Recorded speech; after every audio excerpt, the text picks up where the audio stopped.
Hi, Adam. G'day, Grant. Welcome To the virtual review. Season 2, Episode 2, Episode 12 all up. Whew! That was a mouthful. That's what she said. Walked right into that. Thank you, Veer. You gave us freebies to give away. Box headsets, spectacles for my 360 videos. And we've given most of them away. Yeah, there's bugger all left. Not much at all.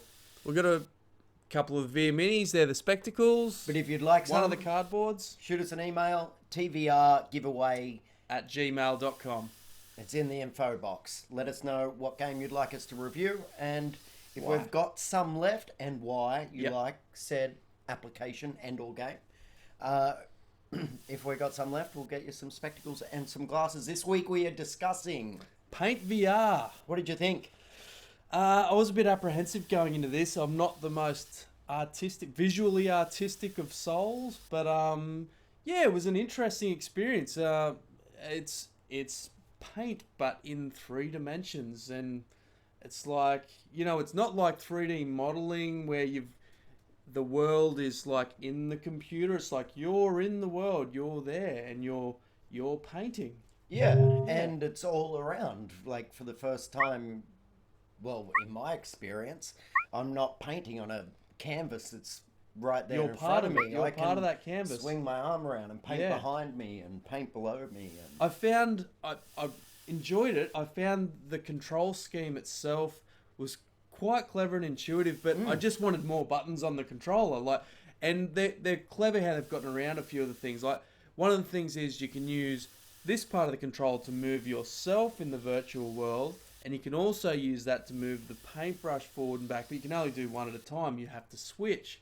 If we had some more buttons, we could do everything at once and become ambidextrous. or a second controller. Second even. controller. Well, I wonder if that's even an option. As far as I know, it's not. Not yet. Yeah. I quite enjoyed this as someone who I wouldn't say is artistically talented, but is artistically minded. Sure. I had quite a good time with this. I'm doing a virtual review, just sort of writing letters on my screen grab of it. But it's quite fun just to set a black background, lay down, and paint white stars all over the sky.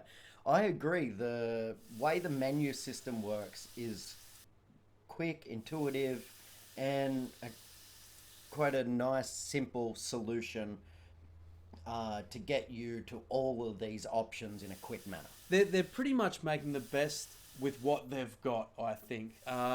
Because it's not an option to have both a dual thumbstick control and one of these, so you've just got the single control.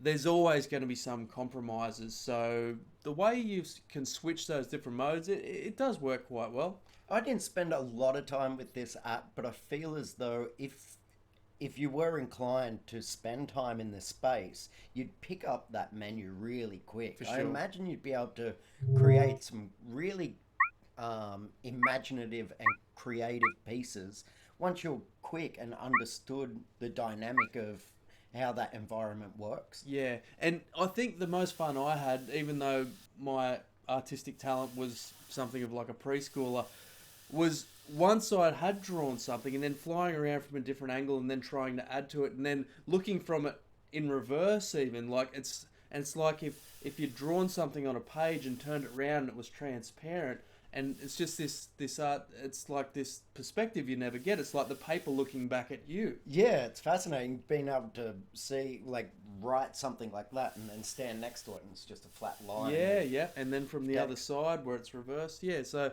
I found it interesting, if nothing else. Yeah, it works well. The colours are nice and bright. It looks like it's got all the colours that you can imagine, as long Yep. as you can Yeah, it's got a- fine-tune your way into that colour wheel.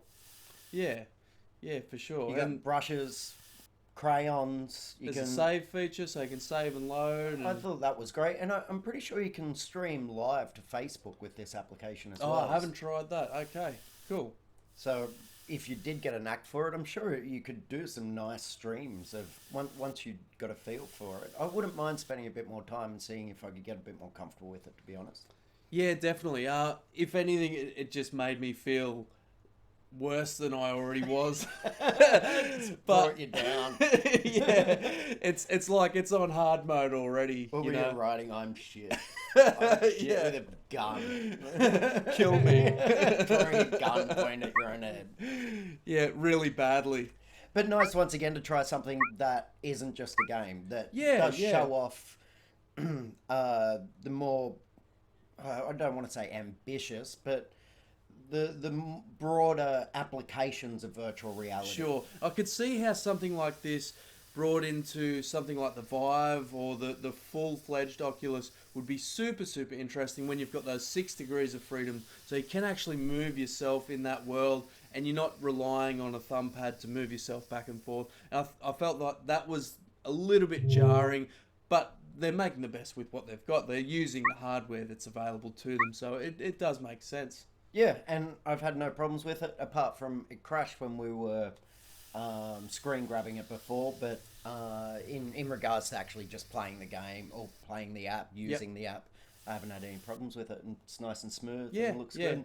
It works as advertised and does what it says on the box. Yeah, I don't think there's much more to add. It's a good looking little app. If you are artistically minded, I'd highly recommend it. I think if you got a feel for this, you could make some marvelous stuff. And I'd love to see it if anyone out there is using this app and is creating stuff that you're saving or posting online. I'd love to see it. Yeah, it'd be great to see some of the users' creations and stuff, I think. Great. Well, what about next week? What shall we...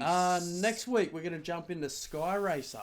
I like this game. I've played a little bit of it, but I think I need to spend a little bit more time with it and get the feel for it. Yeah, but I think I'm going to have a lot of fun with this. I'm going to put some extra grease on the stool. So I can spin, because you got to spin round. You need 360 degrees of movement. Oh, that kind of stool, okay. What are you getting at? I'm just I thought you were hinting at some kind of fibre supplement, but talking about greasing my stool. Of course. This stool, I understand. Yeah. So that's Sky Racer. Get your hands on it, get it into your headset, and have it fly around the canyons. And join us next week when we have a yap and a yarn about it all. Yeah, and watch us take the high score. Watch me take the high score again. Good luck. You'll need You're on. Cheers. We'll see you next week. Yes, I agree with what he said. See you next week. This episode of the Virtual Review was brought to you by Sense Immerse. Immerse your senses in a new reality.